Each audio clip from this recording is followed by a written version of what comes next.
Siguiendo con los métodos de estimación puntual, vamos a ver este otro método que se conoce como el método de Bayes.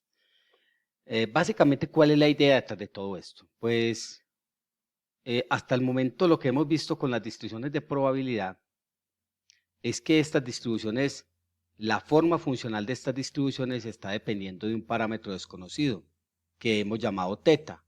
Teta puede ser un parámetro univariado, bivariado o vamos a ver más adelante que hay con otras distribuciones donde se vuelve un parámetro multivariado. Pero en particular vamos a considerar un caso más simple, suponiendo que usted tiene una variable aleatoria con distribución de probabilidad f de x dado teta. Entonces, el método bayesiano se basa básicamente en establecer que posiblemente teta no sea un parámetro fijo, sino que teta puede cambiar dependiendo de ciertas condiciones. Por ejemplo, si nosotros definiéramos X como el número de llamadas por hora que llegan a una central telefónica, entonces uno debería poder asumir que X tiene una distribución Poisson con un parámetro lambda, donde lambda representa el número promedio de llamadas por hora. Pero ¿cuál es el lío? El lío es que dependiendo de la hora, el número promedio de llamadas podría cambiar. Eso significa que el parámetro teta, en ese caso lambda, no se puede asumir que es el mismo para todas las horas. Eso sería algo muy pretencioso y más o menos uno sabe que hay ciertas horas del día donde las personas podrían llamar más. Entonces, lo mismo pasaría con el número promedio de accidentes en un cruce por hora. Dependiendo de la hora, el número de accidentes podría ser mayor o menor. Así que el método bayesiano lo que pretende es establecer que este parámetro teta ya no es un parámetro, sino que este parámetro teta podría tener asociada una distribución de probabilidad. Entonces, el enfoque clásico asume que teta está fijo. En el enfoque bayesiano, teta va a variar de acuerdo a una distribución de probabilidad. El gran lío es saber o pensar o establecer o proponer una distribución para teta. Eso posiblemente no sea tan fácil. Esa distribución la vamos a llamar distribución a priori. También podemos verlo en un contexto más amplio como el conocimiento que yo tengo previo de ese parámetro. Es decir, puede que yo no tenga mucha claridad de cuál va a ser la distribución para el número promedio de horas de llamadas por hora en la central, pero yo tengo un conocimiento como experto en el tiempo que más o menos me indica a qué hora llegan más posiblemente más llamadas que a otras horas. Es decir, yo puedo tener un conocimiento a priori de ese parámetro establecido por mi experiencia o por mi experticia. Cuando ese conocimiento no se puede establecer de manera directa a través de una distribución de probabilidad, existen muchos métodos que proponen alternativas para encontrar ese conocimiento de esa distribución. Uno de ellos se conoce como elicitación. La elicitación lo que pretende es tratar de construir una distribución de probabilidad a través del conocimiento de unos expertos. Pero en un contexto amplio formal, la distribución a priori es el conocimiento subjetivo basado principalmente en la experiencia del investigador obtenida a través de un grupo de expertos. La distribución a priori debe ser formulada con mucha antelación antes de la recolección de los datos.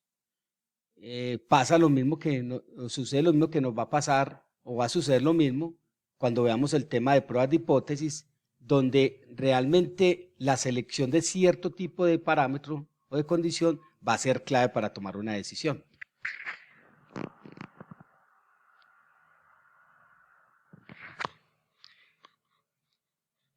Ahora, la distribución a priori debe ser formulada con antelación a la recolección de los datos y en dicha recolección la muestra usualmente se indexa con el parámetro teta. Se va a indexar con un parámetro teta. Es decir, vamos a depender de teta porque teta tiene un conocimiento a priori. Así que lo que podemos hacer es que tengo la distribución a priori, tengo una distribución a priori, selecciono una muestra que va a depender de esa distribución a priori y yo puedo utilizar ambas para conocer más acerca del parámetro teta. Ese conocimiento lo vamos a llamar conocimiento posterior, es decir, actualizamos la información sobre teta con base en la información muestral. Y entonces obtengo una información posterior. La distribución que se obtiene después de esa actualización la vamos a llamar a posteriori o simplemente distribución posterior. Y hay diferentes, digamos, terminologías para esas distribuciones, pero yo no me voy a enredar con eso aquí. Vamos a denotar por pi de teta la distribución a priori para el parámetro teta. Y f de x dado teta la distribución de la cual se obtiene la muestra. La distribución posterior entonces asociada a teta, la cual vamos a denotar pi de teta dado x, va a ser la distribución condicional de teta dado x, donde x representa el vector que se asocia a la muestra. Entonces, fíjense aquí que en términos probabilísticos, para poder hallar la distribución condicional de teta dado x, primero necesitaría la conjunta de teta y de x y luego integrar con respecto a x, es decir, a la muestra, a la distribución de la muestra. Entonces, fíjense que pi de teta dado x por definición es la conjunta sobre la marginal de x. Y recuerden que la conjunta de x teta se puede escribir como la condicional de x dado teta por la marginal de teta, que es la a priori. M de x va a ser la distribución marginal de la muestra, que usualmente la conocemos o la tenemos. Pero en términos, digamos, formales se escribe así. Esta integral es digamos, una notación general, porque realmente los procesos pueden ser discretos o continuos, o pueden ser una mezcla, pero esta puede verse como, digamos, como una simbología general, porque pareciera que la integral solo funciona para variables continuas, pero lo que se puede ver en una teoría más avanzada de la probabilidad es que esta integral representa una integral de Lebesgue, y por lo tanto lo que tenemos aquí es una definición formal, donde quien define el tipo de proceso va a ser el diferencial. Si este diferencial es respecto a una distribución discreta, entonces esta integral se cambia por una suma. Y si es respecto a una continua, esta es la típica integral de Riemann-Stieltjes. Así que el estimador bayesiano para teta lo vamos a obtener como el valor esperado o la media de esta distribución.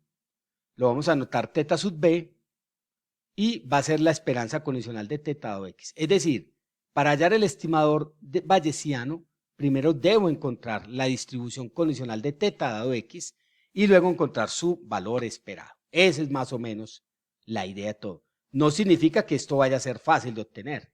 Fíjense ustedes que hay que hacer bastante trabajo, la conjunta y luego la marginal, es decir, dividir por la marginal de la muestra. Vamos a hacer varios ejemplos de esto para entrar en calor. Vamos a suponer que usted tiene una muestra aleatoria de una Bernoulli con parámetro P. Entonces ahí paramos. Esta Bernoulli con parámetro P nos está diciendo que el parámetro P, que es la probabilidad de éxito, va a tener un conocimiento a priori, el cual vamos a, digamos, a establecer como si P tuviera una distribución beta. Entonces, ojo con esto. Aquí lo que estamos haciendo es simplemente un relacionamiento de cómo podría ser una distribución a priori. Pero en la práctica no es tan simple. En la práctica no es tan simple. En la práctica realmente hay que poder tener la forma de llegar a este conocimiento. Pero por ahora, para efectos de mostrar cómo funciona la metodología, vamos a suponer que P distribuye una beta.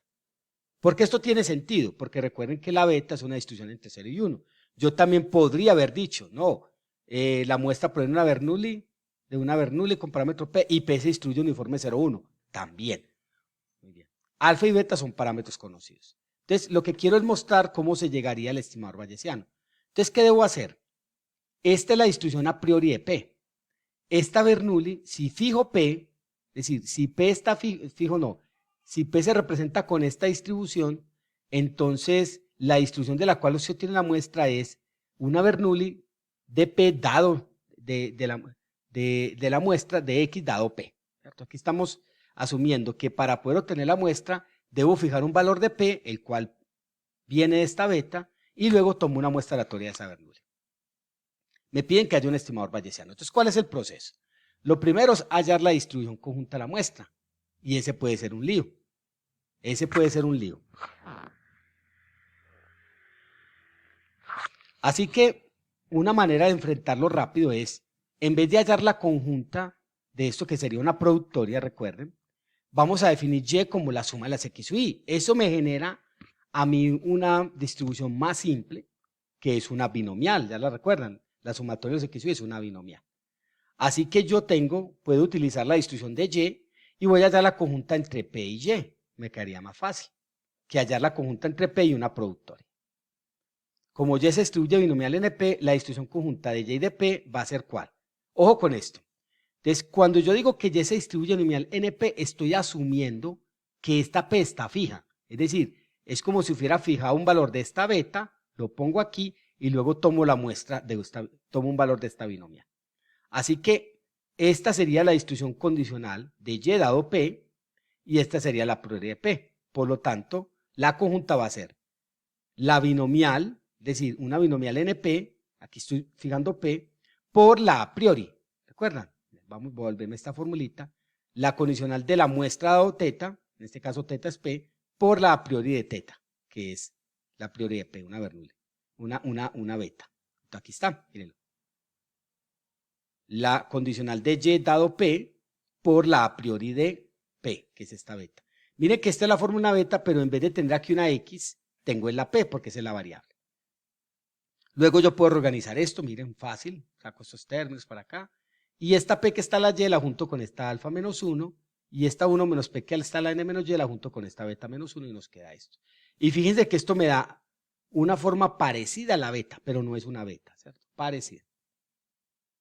La distribución marginal de Y se obtiene al integrar la conjunta de esto con respecto a P. Es decir, si yo integro esto con respecto a P, ustedes se van a dar cuenta que este pedacito que ustedes ven aquí es el kernel de una beta, donde el alfa es alfa más y el beta es n menos y más beta.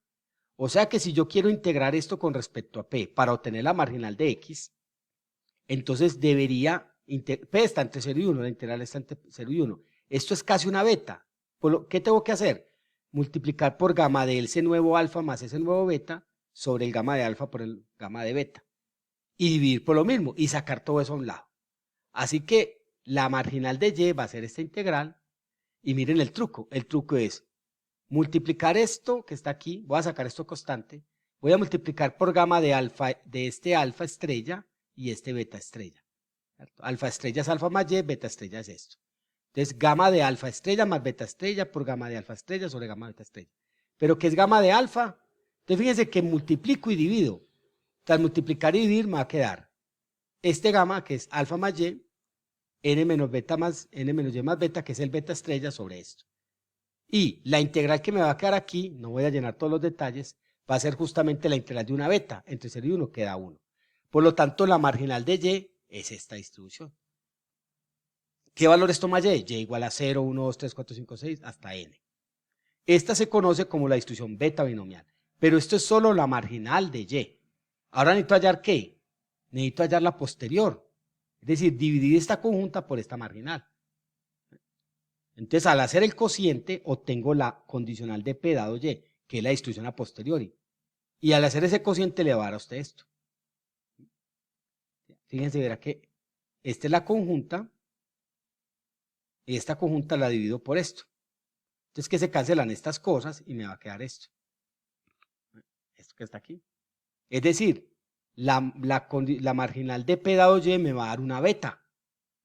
¿Con qué parámetros? Alfa más Y, n menos Y más beta. Y nosotros ya sabemos de la teoría de la probabilidad que ¿cuál es el valor esperado de una beta?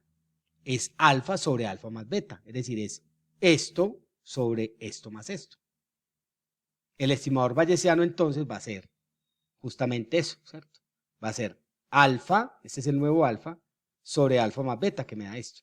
Pero usted puede encontrar fácilmente, puede separar esto y encontrar que esto se puede escribir como este W1 por esto es un W por Y sobre N más 1 menos W por esto. Y si se fijan bien, Y sobre N, ¿qué es? Miren que Y es la sumatoria, entonces Y sobre N es un promedio. Este es un promedio, este es el promedio de la muestra. Y alfa sobre alfa más beta es la media de la beta a priori. Mire, es la media de la beta. Por lo tanto, lo que he hecho acá es escribir el estimador bayesiano, en este caso es un promedio ponderado entre la media de la distribución, o sea, de la muestra, y la media de la distribución a priori. En este caso, esto se puede realizar así, y es una expresión bastante bonita, pero es compleja. Es complejo llegar ahí.